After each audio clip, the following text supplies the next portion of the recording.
The Marvels, man. I've not seen the movie. I'm done, frankly, with Marvel. And overall, I'm done with Disney as a whole. They've just been pissing me off. Lucasfilm, I'm completely done with. I think the last thing that I saw was, it was the Doctor Strange movie from Marvel, and that was just awful. And really, according to what I understand, is sort of the same problem. There's this new thing.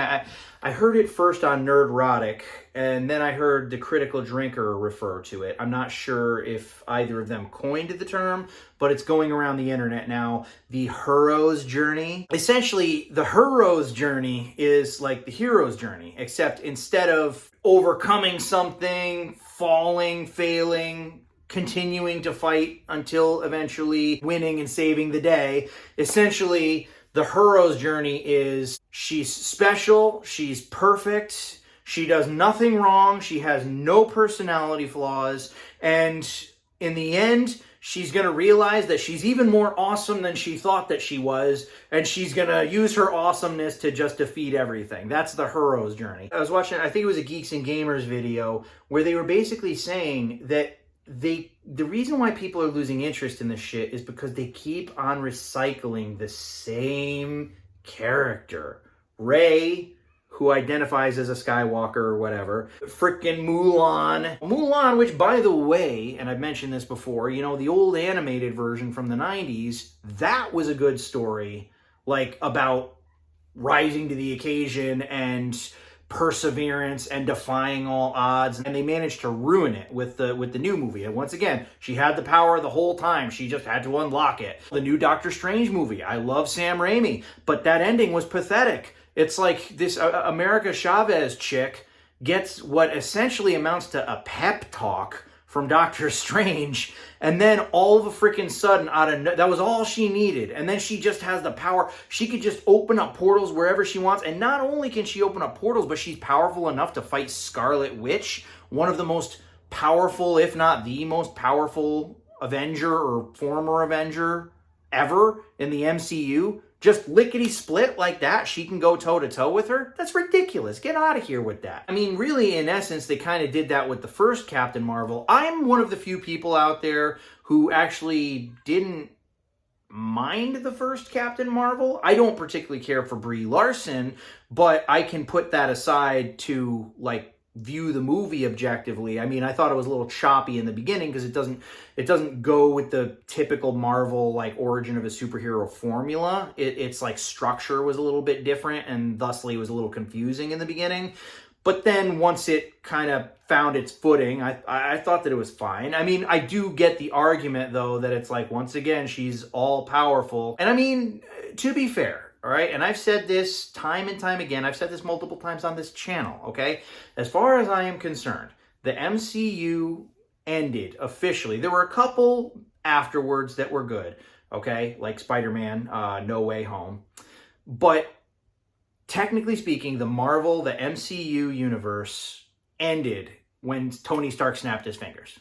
That was it. Dunzo. All right, we had waited a decade, they had built up to this moment, and they had a plan for every single release.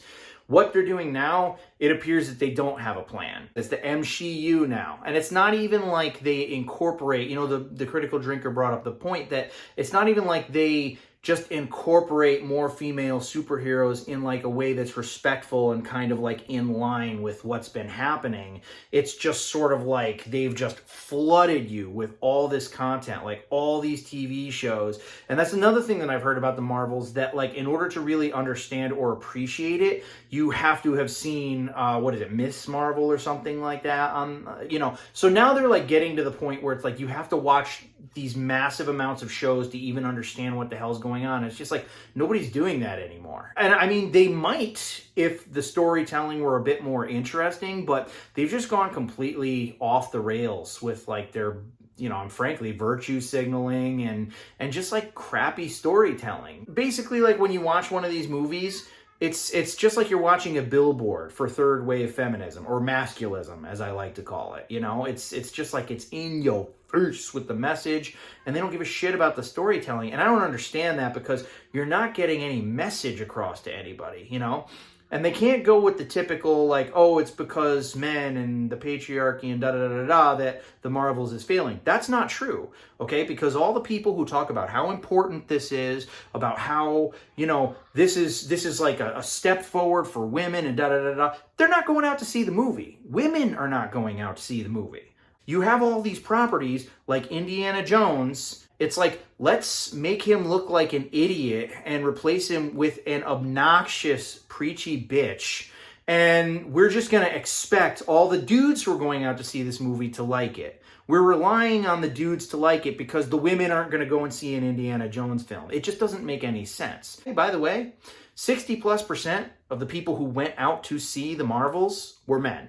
So that argument can be thrown right out. It's not that. It's just that storytelling sucks. Matt Stone and Trey Parker, I'm really happy that they did the Panderverse, because holy shit, the idea of the Panderstone, like, we could keep recycling the same idea again and again and again, and it's true. When you look at it that way, it's really no wonder that people have stopped going to see these movies. It's kind of amazing that Five Nights at Freddy's, I mean, at least in terms of what was spent versus what they made back, has absolutely killed the Marvels. Hopefully with the release of the Panderverse, a few $100 million later, maybe Disney will be like, maybe we better change our tune. Maybe we better not be so divisive. You know, back in season 5, I said this decade's going to be interesting. It's going to come, I believe it will come out positive, but it's going to be a really turbulent couple of years, because it's going to take a while for companies, for corporations to finally realize that this is not the shit that people want to see, and to actually like kind of relocate their creativity,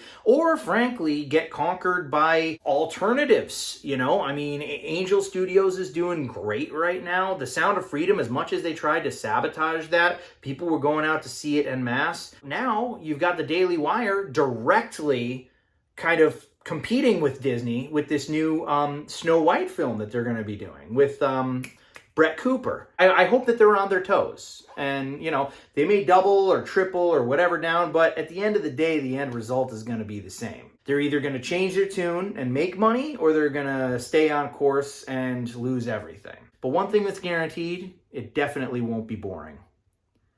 And that's all she wrote.